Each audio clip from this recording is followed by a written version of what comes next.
Bom dia, que Deus te abençoe. Podem tomar, por favor, os seus assentos.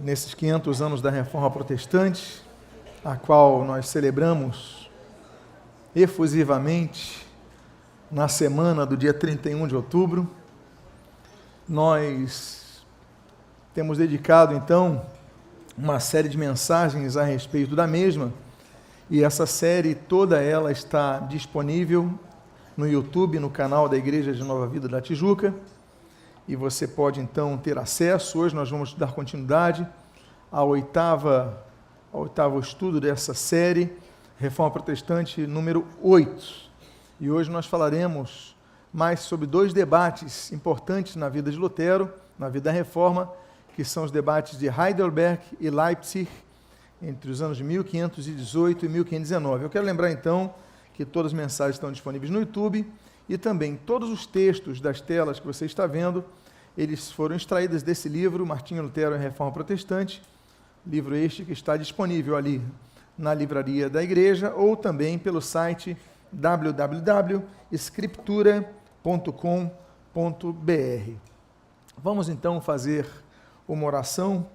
Pai amado, Deus bendito, havemos de esquadrinhar não apenas sobre as Escrituras Sagradas, mas sobre as doutrinas de Tua Palavra, que foram ali levantadas por Lutero, ali no século XVI.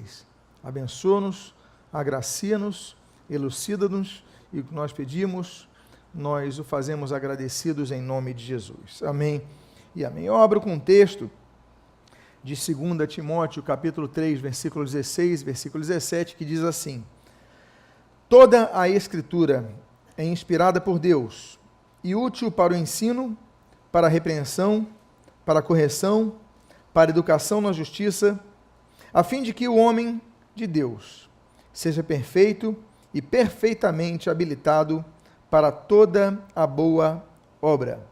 Iniciamos com esse texto e vamos então dar continuidade a essa série, falando a respeito do debate de Heidelberg e o confronto com o legado papal em Augsburg.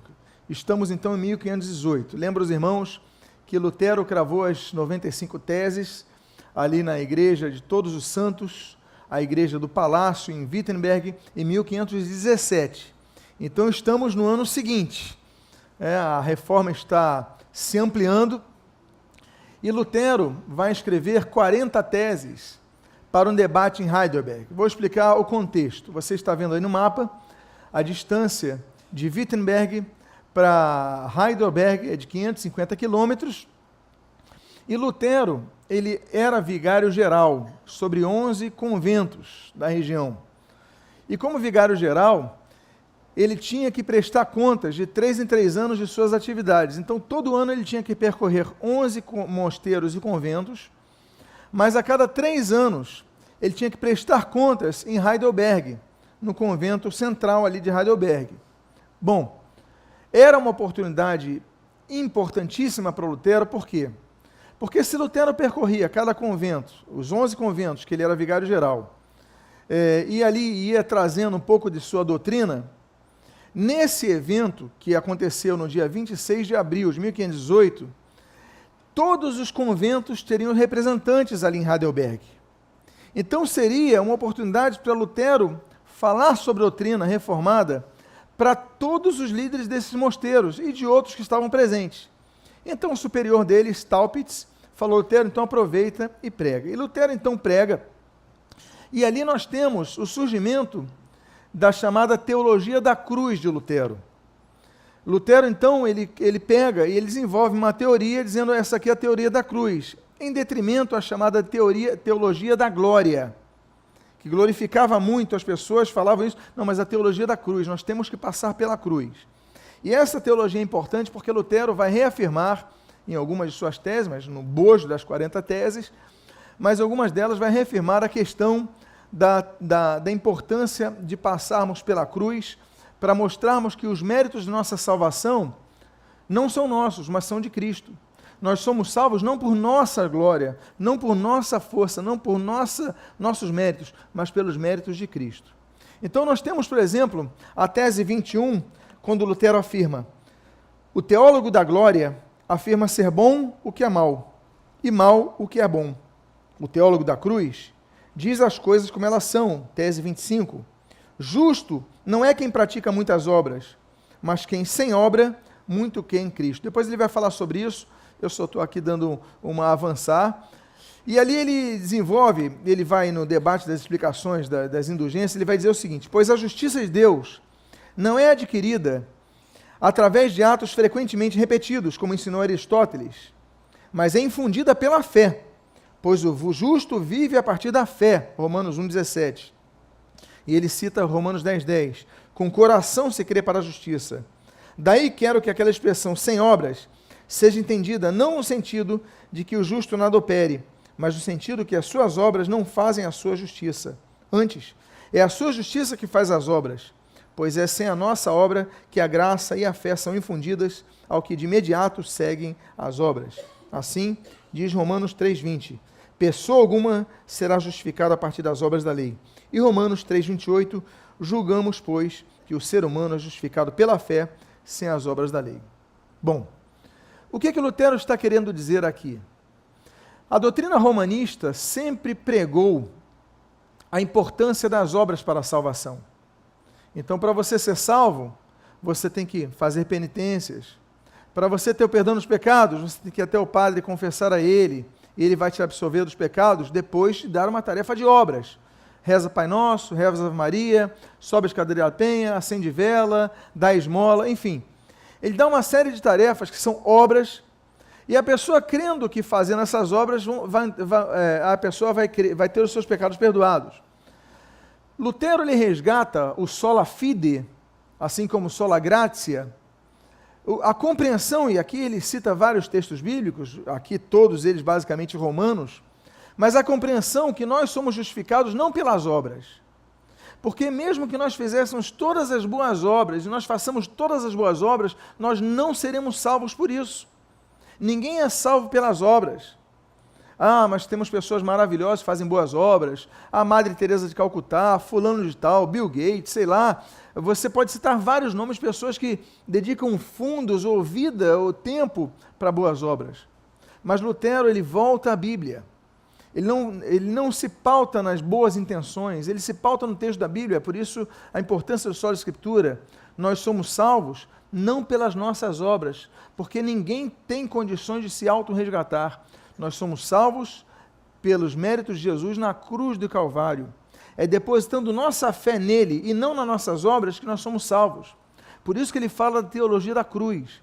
O cristão ele tem que voltar para a cruz, ele tem que se firmar na cruz. Nós somos salvos pelos méritos exclusivos de Jesus. Então nós somos justificados pela fé em Cristo. Os irmãos estão entendendo isso?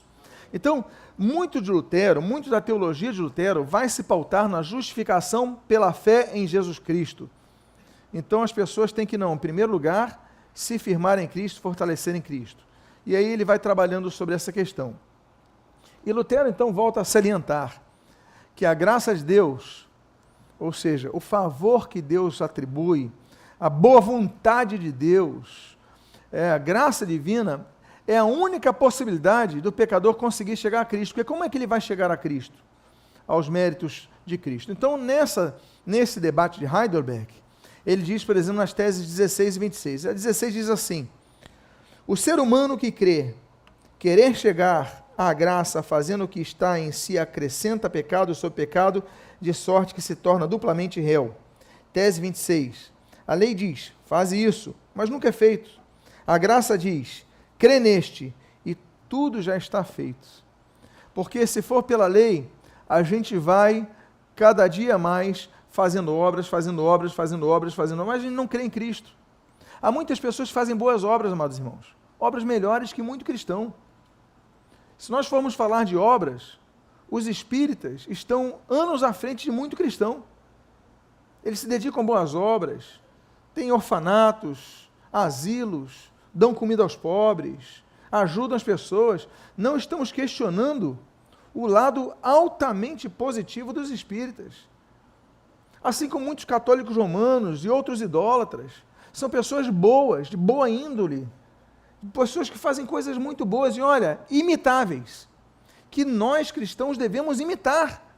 Agora, o que Lutero afirma, e volta a afirmar com base nas Escrituras, ele volta ao texto bíblico, nada disso adianta para a pessoa ser salva, nada disso purifica a pessoa de seus pecados, somente a fé em Cristo, que nos é concedida através da graça que Deus concede.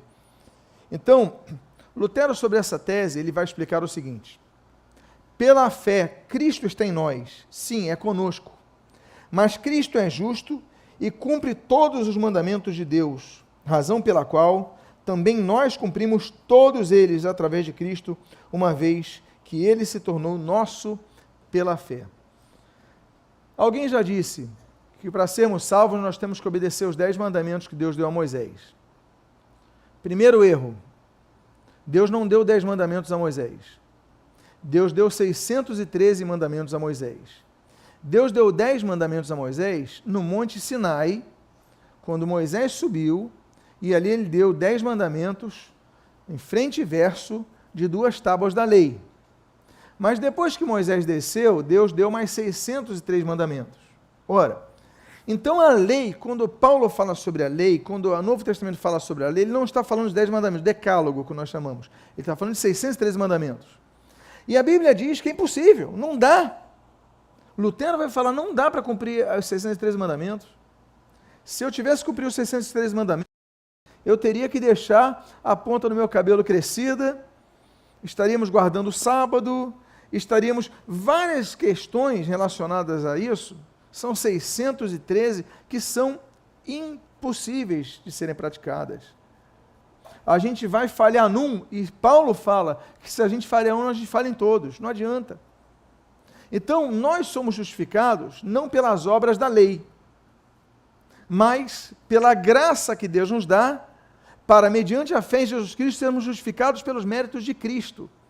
A salvação é pelo arrependimento dos pecados e a fé depositada exclusivamente na pessoa de Cristo. Então, é isso que Lutero vai argumentar nisso. Bom, esse ano também, então, passado o debate de Heidelberg, foi um debate muito importante, né? Essa teologia da cruz, ela se espalha, somos salvos pela cruz de Cristo, por Cristo, pela fé em Cristo, depositados os méritos de Cristo, que foram ali, pelo seu sangue derramado na cruz, outorgados à humanidade. Mas esse ano é interessante que Lutero passa a se chamar Lutero, porque até então o nome dele não era Lutero, você sabia disso? O nome dele não era Lutero. Em primeiro lugar, era Luder, o sobrenome dele, o sobrenome, né? O pai dele era João Luder, a mãe dele, Margarida Luder, era com D. Mas Lutero, ele vai escrever uma carta a seu amigo, e vai escrever no dia 18 de maio, e ele vai assinar assim, Martinus, que é um termo latim, de Martin, nem alemão, mas ele escrevia muito latim, Martinus Eleutherius. Eleutherius é um nome grego para livre. Por quê? Porque ele diz o seguinte, eu sou livre das obras da lei, eu sou livre das penitências, eu sou livre de precisar acender vela, subir escadaria da penha, fazer uma veneração ao ao crânio de São João Batista, a isso, aquilo, aquelas relíquias sobre as quais nós tratamos aqui. Eu sou livre disso, eu sou livre por Cristo. Cristo me deu liberdade. Ele vai descobrir isso quando ele lê Romanos, ele dá aula sobre Romanos, mas também em Gálatas. Gálatas é uma grande declaração da liberdade cristã, nós somos livres. Então ele passa a escrever Eleutherius, que é livre em grego, e ele reduz então, como meu nome é Luder, eu vou então assinar como Luther. Daí então, a partir desse ano, ele escrever como Luther, ou seja, Lutero. Até então era Luder, ok? Mas é interessante você notar, então, a respeito disso, está aí o termo grego, Eleutherius, aqui. E depois, posteriormente, ok, escreve para Palatino. O que acontece? Lutero, então, começa, a partir de 1517, as teses já estão espalhadas pela Alemanha toda, pela Europa toda, já há movimentos da Reforma eclodindo na Suíça, já há movimentos da Reforma eclodindo na França. Então, Lutero é intimado a ir para Roma, mas Lutero sabe que se for para Roma, é possível que o prendam e o matem. Porque geralmente quando o Papa chamava alguém então geralmente a pessoa era presa e logo depois era morta. Ele sabia disso. Só que, vocês lembram daquele príncipe da Saxônia, da região da Saxônia, que protege ele, o Frederico III o Sábio? Frederico III o Sábio, ele escreve um cardeal, ele fala o seguinte, olha, ele tem muita influência. Por que ele tem muita influência? Porque 7 pessoas elegiam os imperadores naquela época. Eram chamados de príncipes eleitores. Tinham muitos príncipes, tinham centenas de príncipes na Europa. Mas 7 deles eram príncipes eleitores. E um deles era esse Frederico. Então, quando ele é denunciado, o príncipe Frederico, ele escreve e diz o seguinte, olha, em vez de ele ir para Roma, Lutero ir para Roma, manda um legado papal para aqui, para a Alemanha, para ele ser julgado aqui na Alemanha. Poxa, um príncipe eleitor vai fazer um pedido, então o Papa, ele fala, então tá bom, eu vou fazer o seguinte, vou enviar um cardeal e ele vai lá para Augsburg, que é uma cidade da Alemanha. Então Lutero vai ter uma série de 3 encontros, 3 debates com um cardeal chamado Caetano. Não, ele não nasceu na Bahia, não é compositor, é outro Caetano, tá, gente? O cardeal Caetano, né, Caetano de Caeta, né, da cidade de Caeta, italiana. Então, ele vai se encontrar com Lutero, e qual é o objetivo? Lutero se retratar dos seus erros. O objetivo desse debate é o seguinte, Lutero ir para lá e dizer, olha, eu errei, eu revogo o que falei. Era só isso. Lutero só tinha que dizer uma palavra para ser perdoado e não ser mais perseguido pelo papado. Eu revogo. Eu declaro que eu abro mão do que eu falei e tudo que eu falei está errado. Só que Lutero não se retrata. E aí, quando ele volta a Wittenberg, ele escreve esse texto, relato do Frei Martinho Lutero, agostiniano, sob encontro com o Senhor Legado Apostólico em Augsburg. E ali nós vemos a prevalecência, mais uma vez, do lema de Lutero, que é o sola escritura, somente as escrituras sagradas. Veja o que ele escreve. Abre aspas. Sob a bula extravagante, me parecia conter inegavelmente certas noções falsas, a bula papal, por dizer que os méritos dos santos são um tesouro, conquanto toda a Escritura testifique que Deus nos premia muito além de nosso mérito. Por isso, os santos não serão salvos pelos seus próprios méritos, mas exclusivamente pela misericórdia de Deus. Os méritos de Cristo eliminam os pecados e aumentam os méritos, ao passo que as indulgências eliminam os méritos e deixam os pecados. Vocês se lembram que nós falamos, no dia 31, quando falamos dos desvios doutrinários do romanismo, que geraram a eclosão da reforma, que nós falamos de uma teologia católica romana chamada o tesouro da igreja? Lembram disso? O tesouro da igreja é uma teologia católica romana, criada pelo catolicismo, que Lutero vai combater frontalmente, mas que ainda tem validade hoje. Essa teoria, ela diz o seguinte, eu vou aqui de maneira muito concisa dizer. Para o catolicismo romano, se criou um local chamado purgatório, onde vão as pessoas que não têm graça suficiente, santidade suficiente para entrar no céu. Então, se a pessoa não tem graça suficiente para entrar no céu, ela vai para um local chamado purgatório, onde ela tem que purgar os pecados. Como é que a pessoa sai do purgatório? Através de, por exemplo, indulgências que são concedidas pelos vivos e que elas podem, então, oferecer essas indulgências para aplacar a série de pagamento dessa dívida que a pessoa tem antes de entrar para o céu. Então, por exemplo, na época de Lutero, vendiam indulgências. Aí você compra indulgência e a alma que está no purgatório vai direto para o céu. Ou senão você vai para Roma, sobe aquela escada, reza um Pai Nosso em cada degrau. Então, cada Pai Nosso, 9 anos a menos no purgatório. E várias outras questões. Você vai à igreja tal, você entra pela Porta Santa. O catolicismo romano abriu a Porta Santa em 2013 agora, com o Papa Francisco. Então, você ia lá, você recebia uma indulgência plenária, ou seja, perdão completo dos pecados. Então, essa interferência sobre a qual muito nós falamos é chamada tesouro da igreja, que o Papa tem à disposição e ele distribui a quem quiser. Lutero, então, aqui ele combate isso. E ele combate essa bula chamada extravagante, que é uma bula de 1373, se não me engano, que é uma bula tão contraditória, é tão vergonhosa para o próprio papado, que o nome dessa bula é Unigenitus Filii Dei.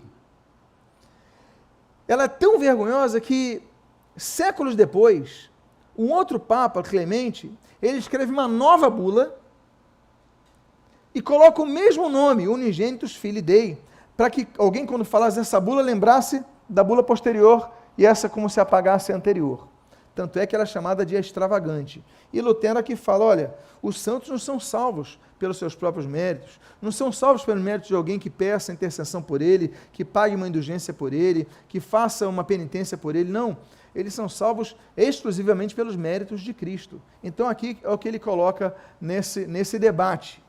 Nesse debate também, nós temos, com esse legado papal de Augsburgo, nós vemos até no filme, né, ele no filme Lutero, num dos debates, ali aparece mas enfim, mas ele também, ele cita extravagante, e ele fala mais uma vez, olha, a extravagante, bula extravagante de Clemente VI, que começa com unigênitos, porque na tese 58 eu afirmara, Lutero dizendo, contra esta bula, que os méritos de Cristo não são o tesouro das indulgências. Respondi então que não só examinar essa bula de Clemente, mas também a outra, análoga, do mesmo objetivo de Sisto IV, mas eu não podia atribuir-lhe autoridade suficiente, entre muitas outras razões, porque ela abusa das Escrituras Sagradas e se atreve a torcer as palavras para um sentido mais estranho e contrário. O legado, ele pensou o seguinte, que Lutero era um padre no padrão dos outros padres, que não lia a Bíblia, que não estudava a Bíblia, que não se aprofundava na Bíblia. Ele sabia fazer as rezas, sabia meia dúzia de versículos, Bíblia e pronto. Mas não, Lutero era uma pessoa muito preparada. Ele não conhecia só as Escrituras, com as quais ele combatia, mas ele conhecia também as bulas papais. As bulas essas, como essa extravagante, de Clemente, e a homóloga a ela, que elas vão servir de base para essas teorias romanistas, como, por exemplo, a teoria dos tesouros de méritos. Então, Lutero mostra, ele fala assim, eu não posso reconhecer esse tipo de bula, por quê? Porque ela não tem base bíblica, ela abusa das Escrituras Sagradas.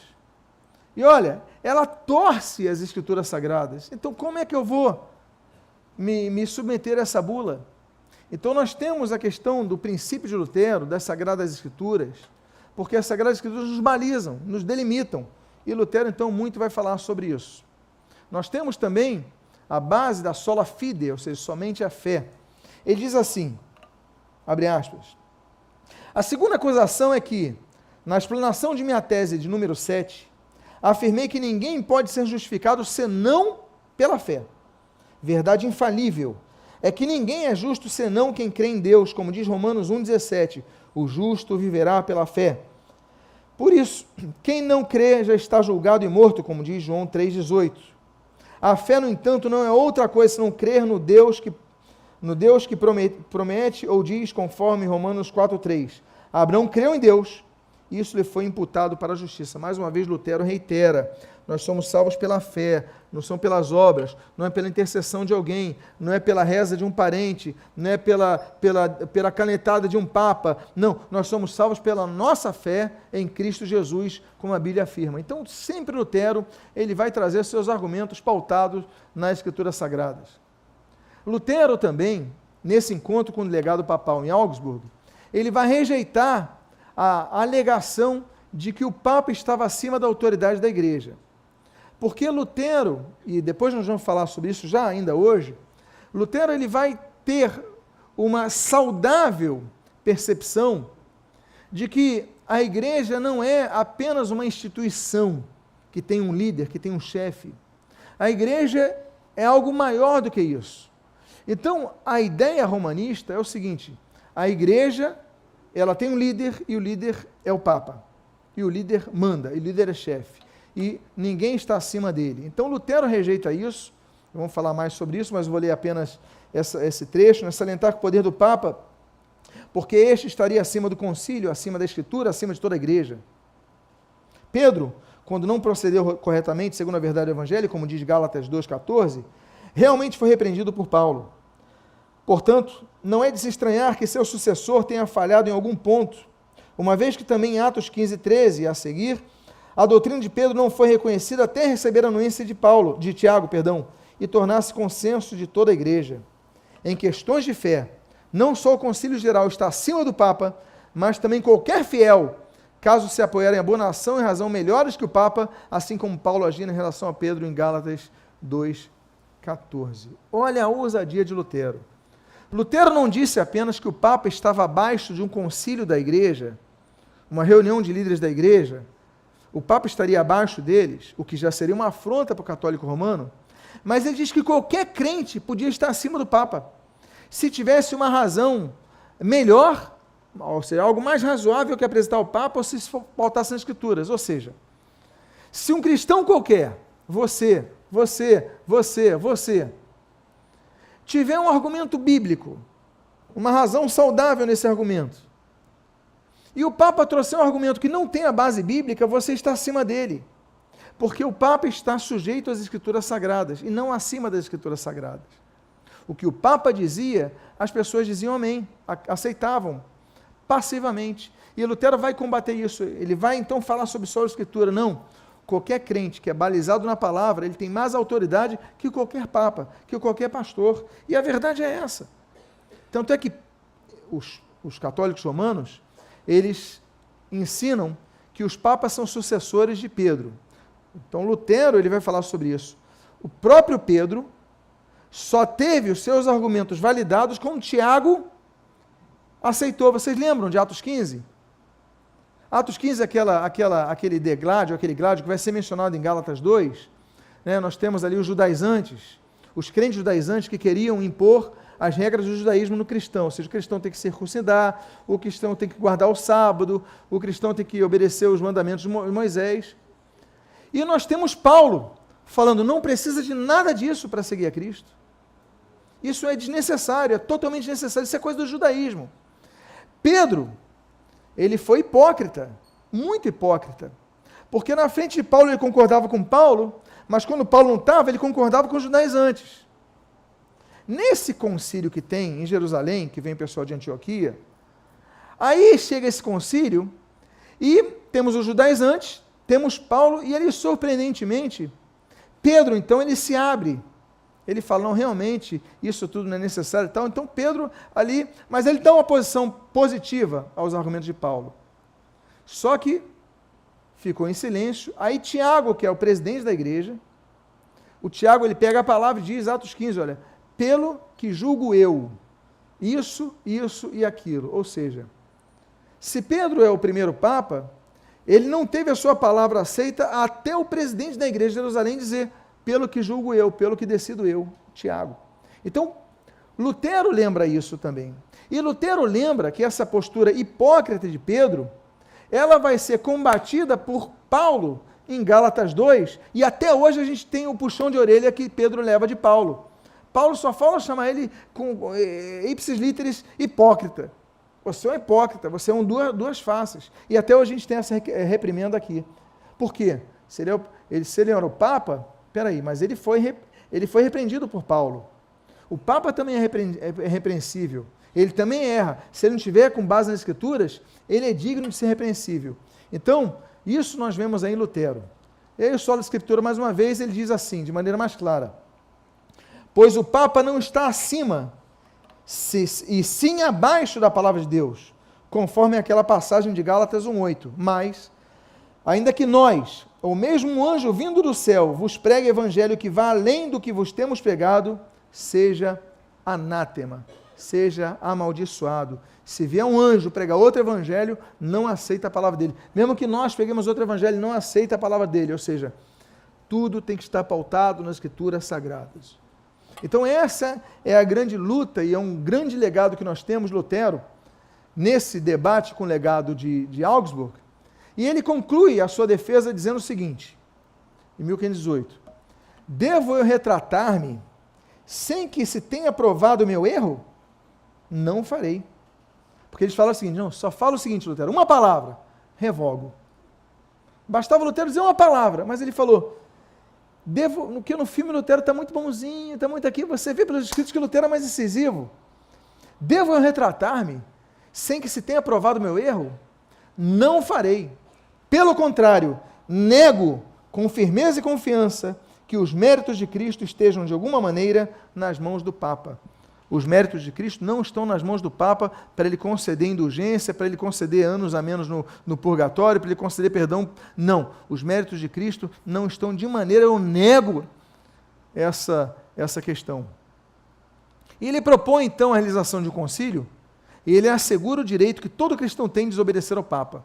Olha, você tem direito de desobedecer aos seus pastores. Você, membro dessa igreja, tem todo o direito de me desobedecer, com consciência tranquila, a partir do momento que o que eu pregue, o que eu ensine, o que eu peça, o que eu ordene, esteja contrário às Escrituras Sagradas. Você é obrigado a me desobedecer. Você é obrigado a desobedecer a sua liderança, porque acima da sua liderança está a Bíblia Sagrada. E Lutero, nesse mesmo argumento, e o que eu digo para vocês aqui, Lutero já dizia, e nós temos direito de desobedecer ao Papa e a qualquer líder religioso. No dia 28 de novembro desse ano de 1517, quando Lutero escreve o seguinte, apelo do frade Martinho Lutero ao concílio. E ele fala da limitação do Papa diante do concílio, que ele é sujeito a não ser obedecido. Olha o que ele diz, abre aspas. É suficientemente reconhecido que um concílio sacrossanto, legitimamente reunido pelo Espírito Santo, representando a Santa Igreja Católica, que era o nome da época, que ele tinha ali, que ele, enfim, se dava, é superior ao Papa em questões de fé. O Papa, por ser humano, semelhante a nós, é cercado de fraqueza, podendo errar, pecar, mentir, tornar-se frívolo, não sendo sequer excluído daquela afirmação geral do profeta, Salmo 116, 11, todo ser humano é mentiroso. Isso, todo ser humano é mentiroso. Isso não é coisa do Dr. House, não. Que o Dr. House que falava, né? Everybody lies. Então, não, todo ser humano é mentiroso, isso é bíblico. Então, o Lutero usa o texto bíblico. O Papa pode mentir, o Papa pode errar. E ele continua dizendo, caso algum pontífice, por fraqueza igual ou semelhante à de Pedro, venha cair e prescreva ou decrete algo que esteja em conflito com os mandamentos divinos, olha só o que ele diz, nós só não tenhamos que lhe obedecer, como ainda, como o apóstolo Paulo, possamos até mesmo resistir-lhe face a face. Nós temos que desobedecer ao Papa, nós temos que desobedecer ao pastor, nós temos que desobedecer ao crente que tem 50 anos de igreja. O que ele falar esteja contrário à Bíblia, nós podemos não só desobedecer, mas nós devemos resistir-lhe face a face. Então você vê como a reforma protestante em Lutero, ela começa a trazer uma libertação das pessoas que até então elas tinham medo de desobedecer uma liderança religiosa. Você desobedecer um padre, um papa, hoje um pastor, era uma coisa, mas espera aí, acima dele está a Bíblia, você tem que obedecer à medida que eles obedeçam a Bíblia. Então as pessoas só diziam amém. Agora com Lutero as pessoas dizem o seguinte, olha, amém, mas eu vou na Bíblia. E se tiver alguma Bíblia eu retiro meu amém. Porque assim seja o que a Bíblia diz. Então, Lutero ele traz essa liberdade, por isso é tão sintomático que Luther passa a se chamar de Luther, né? O livre, a pessoa livre, eu estou livre, a gente está livre pela palavra de Deus. E aí nós temos mais uma questão das Escrituras Sagradas, já falei sobre isso, o poder do Papa não está contra ou acima da majestade das Escrituras e da verdade, mas a favor e abaixo das Escrituras. Ou seja, se o Papa falar o que está a favor, ou se colocar abaixo das Escrituras, ok, vamos obedecê-lo. A luta de Lutero não é com o Papa. A luta de Lutero é contra o abuso humano sobre outras pessoas, que gerava escravidão. Aí nós entramos no ano 1519, debate em Leipzig. A cidade de Leipzig é uma cidade relativamente próxima a Wittenberg. E nós temos esse homem daí que é chamado João Eck.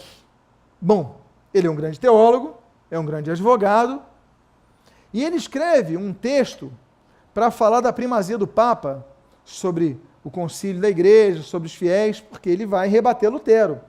E ele escreve um texto chamado Obeliscos. Lembra os obeliscos, então? Aí Lutero responde ele escrevendo um texto chamado Asteriscos. Qualquer semelhança com Asterix e Obelix é mera coincidência. Mas nós temos obeliscos versus asteriscos. Lutero, então, responde com asteriscos, ou seja, obeliscos, aquela coisa grande e tudo mais. Aí ele fala, não, mas você tem que ver os detalhes, asterisco, né? As observações do texto bíblico que fala a respeito. Bom, aí eles estão ali debatendo e vocês lembram que nós falamos, talvez você não lembre, porque os nomes são complicados, né? André de Karlstadt. Karlstadt é uma cidade. Então as pessoas eram conhecidas, sobrenome, muitas vezes, sobrenome fulano da cidade tal. Então André de Karlstadt, vamos chamar ele de Karlstadt. Karlstadt era professor de Lutero. Ele vê esse debate entre os dois, asteriscos e o obelisco e os asteriscos. Aí o que Karlstadt fala? O professor de Lutero falou, eu vou defender Lutero. E Karlstadt escreve 406 teses, olha a enormidade desse documento, para combater João Eck, sem Lutero saber, e propõe um debate contra João Eck. E João Eck, então, aceita o debate. Só que eles se encontram depois em outubro, e Lutero encontra com Karlstadt em outubro, e eles têm um encontro amigável. Só que depois que acaba isso, em novembro, né, então, eles apertam a mão, o João Eck com Lutero, prazer, tudo mais, vão embora. Quando voltam, João Eck pega e escreve 12 teses contra Lutero. Lutero é reativo a vida inteira, ele fala, tá bom, eu vou então escrever 12 teses contra as 12 teses dele, escreve 12 teses contra ele. Aí o João Eck fala, ele escreveu 12 teses contra minhas 12 teses, então eu vou escrever outras 12 teses contra ele. Aí escreve. Aí Lutero pega, parece brincadeira, né? Ele fala, escreveu 12 teses, então agora eu vou escrever 13 teses. Aí escreve 13 teses contra João Eck. E tudo pautas bíblicas, doutrinas pesadas, e tudo isso, e a 13ª tese que é a mais interessante, que é que Lutero fala de maneira frontal contra o poder do Papa. Ora, vocês lembram que Karlstadt, o ex-professor Lutero, tinha marcado um debate com esse João Eck já tinha marcado um debate? Então, o que foi? O que aconteceu? Já tinha um debate marcado na agenda, em Leipzig. Então é o seguinte, olha, vamos debater. Então, depois do debate que eu vou ter com o Karlstadt, eu tenho um debate contigo, Lutero. A gente aproveita a mesma data. Então, fechado. Vamos lá também. Então, nós temos na cidade de Leipzig o primeiro debate, esse é o André de Karlstadt, que é o ex-professor de Lutero, e o debate dele vai se pautar na questão da graça divina em relação à salvação humana, ou seja, o livre-arbítrio e a influência da graça divina. E eles veem, e esse debate é interessante, que eles chegam a uma conclusão relativamente amigável no final do debate, entre esse daí, o Karlstadt, e o João Eck, o católico romano. Ele diz o seguinte, a graça divina não é oposta ao livre-arbítrio humano, elas andam conjuntamente. Então nós temos um debate sobre o papel humano e o papel divino na salvação, e vem, não, dá para caminhar conjuntamente, sem nenhum problema maior. Ok. Só que acaba esse debate, e começa então o debate de Lutero. Dura 10 dias. É um debate pesado, um debate forte, apesar que há muita educação e muito respeito entre ambos, mas pesado em termos de conteúdo doutrinário. O tema principal desse debate, o poder do Papa. Lutero que batia tanto no poder do Papa, então João Eck vai defendê-lo. E Lutero, ele vai dizer, não, os papas podem falhar. E a história mostra isso. Os papas, então, estão debaixo de um concílio de pessoas santas. Elas, então, têm o Espírito Santo. O Papa pode falhar, elas podem ser repreendidas. E aí, o João Eck fala, então você concorda com João Hus? Bom, você pode não lembrar, mas no segundo estudo dessa série nós falamos dos pré-reformadores, você lembra? Nós falamos de João Hus, que era da igreja de Praga, na República Tcheca, hoje República Tcheca, que era reitor da Universidade de Praga, enfim. João Hus é um pré-reformador, que ele foi condenado pelo papado e queimado na fogueira por heresia. E um dos seus argumentos que o levou à fogueira, ser queimado, o nome do Papa, inclusive, era Martinho V, 1415. Um dos argumentos que vai levar Hus à fogueira era ele falar isso, que o concílio estava acima do Papa. Então ele foi chamado de herege. Quando Lutero fala que o concílio está acima do Papa, Aí o John Eck fala, então você concorda com o John Hus, porque ele falou mesmo. Aí Lutero falou, concorda, e falou, então você é um herege. Ou seja, se Lutero concordou com alguém que foi condenado pelo Papa para a morte, para a fogueira, e ele concorda com ele está dizendo a mesma coisa, então a mesma heresia que eles disseram que era heresia de John Hus, seria heresia de Lutero. Ou seja, a partir dali, os dias de Lutero estavam contados, porque ele já podia ser condenado à fogueira, como tantos outros reformadores, pré-reformadores. E aí, os argumentos vão, que diz o seguinte, a igreja, isso é interessante, isso é importante, que diz o seguinte, a igreja precisa de um chefe, e o chefe é o Papa. Mas Lutero diz o seguinte, a igreja não precisa de chefe, a igreja já tem um chefe, é Jesus Cristo. Os líderes eclesiásticos, eles são líderes locais, tanto é que o papado, essa ideia do papado, de ser o líder da cristandade, é uma ideia recente, que nos primórdios, quem era o Papa? O Papa era o bispo de Roma. Assim também como tinha o bispo da cidade de Antioquia. Assim também como tinha o bispo da cidade de Constantinopla. Assim também como tinha o bispo da cidade de Jerusalém. Então, eram vários bispos que cuidavam de regiões, e o bispo de Roma, que é chamado de Papa, ou seja, papai, Papa é papai, é uma terminologia carinhosa que se dá a esse líder. Papai, não tem nenhum problema sobre chamá-lo de Papa. O problema é dizer que ele está acima dos outros. Lutero dizia o seguinte, ele no máximo é um primus inter pares, ou seja, tem uma primazia sobre os demais, mas pelo tempo, pelo número de pessoas que estiveram aqui e tal, pela experiência, mas ele não está acima dos demais, ele não é superior aos demais, como até hoje os papas, o papado ensina, que o bispo de Roma está acima das demais lideranças.